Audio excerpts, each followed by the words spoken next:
நீதிமொழிகள் 18ஆம் அதிகாரம் 1 முதல் 12 வரை உள்ள வசனங்களை நாம் இப்போது வாசிக்கலாம்.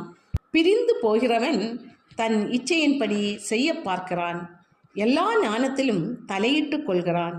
மூடன் ஞானத்தில் பிரியம் கொள்ளாமல் தன் மனதில் உள்ளவைகளை வெளிப்படுத்த பிரியப்படுகிறான். துன்மார்க்கன் வர அவமானம் வரும், அவமானத்தோடே நிந்தையும் வரும். மனுஷனுடைய வாய்மொழிகள் ஆழமான ஜலம் போலிருக்கும், ஞானத்தின் ஊற்று பாய்கிற ஆற்றை போலிருக்கும். வழக்கிலே நீதிமானை தோற்கடிக்கிறதற்கு துன்மார்க்கனுக்கு முகதாட்சண்யம் பண்ணுவது நல்லதல்ல.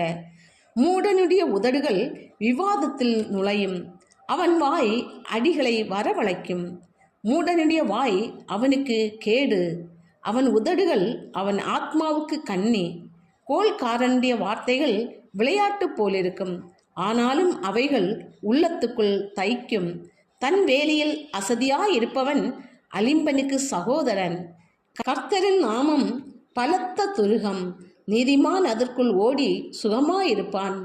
ஐஸ்வர்யவானுடைய பொருள் அவனுக்கு அரணான பட்டணம், அது அவன் எண்ணத்தில் உயர்ந்த மதில் போலிருக்கும்.